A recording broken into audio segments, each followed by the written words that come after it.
8 August पासून शिवनेरीच्या किल्ल्याच्या पायथ्यापासून आम्ही ही सुरुवात केली आणि महाराष्ट्रामध्ये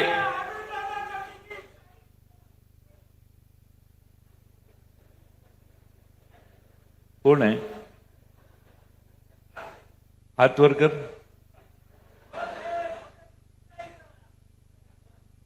मी भाषण संपवतो, चर्चा करा.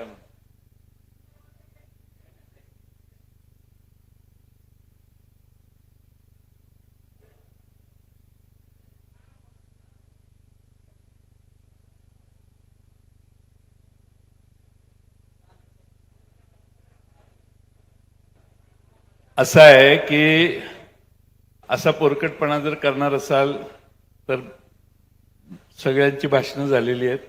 मला काही जास्त इंटरेस्ट नाही. मी पुढची सभा आहे, वेळ वाचवायला मी लगेच जातो. तुम्ही या ठिकाणी गोळा झालात, मगाचपासून भाषणं चालू आहेत आणि माझ्या भाषणासाठी एवढ्याचसाठी थांबला असाल, त्याची नावं आधीच घेतलेली आहेत, पण मी जास्त बोलण्याची गरज नाही. एवढाच विषय असेल तर आपण थांबूया, काही घाई नाही मला. तुम्ही आपण सगळे या ठिकाणी उपस्थित राहिलात.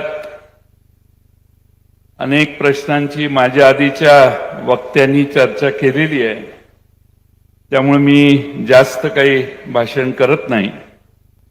महाराष्ट्रात 288 मतदारसंघ आहेत. त्याचं वाटप महाविकास आघाडीचं आमचं चालू आहे.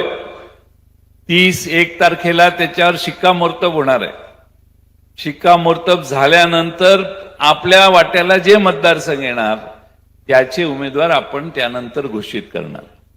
मी या ठिकाणी असे उमेदवार जर घोषित करायला गेलो, यांनी मागणी केली तशी, आमच्या महाविकास आघाडीतल्या दुसऱ्या 2 मित्र पक्षांना ऑब्जेक्शन आहे की तुम्ही मग घोषणा करायला लागला तर आम्ही घोषणा करूया का. त्यामुळं काहीतरी तारतम्य बाळगायला पाहिजे, कारण आघाडी टिकवायची आपल्याला. त्यामुळं या मतदारसंघात कुणाला उभं करणार हे जर तुला कळलं नसेल तर तुझ्यासारखा येडा दुनियेत नाही माणूस. तुझ्या बुद्धीची कीव करतो तर जाणारच ना. पण असे समर्थक असले तर आपला प्रॉब्लेम होईल. आपल्याला महाविकास आघाडी टिकवायची आहे. शिवसेना आणि काँग्रेस दोन्ही पक्ष आपल्याला बरोबर घ्यायचे. त्यामुळं त्यांचा सन्मान करत करत आपल्याला ही महाविकास आघाडी चालवायची आहे. म्हणून नाव घेणं आज योग्य नाही. पण महाविकास आघाडीचे निर्णय हे 2-3 तारखेला जातील.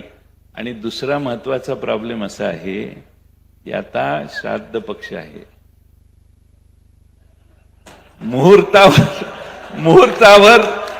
मुहूर्तावर घोषणा झाली पाहिजे, गट बसायला पाहिजेत. त्यामुळे काय म्हणजे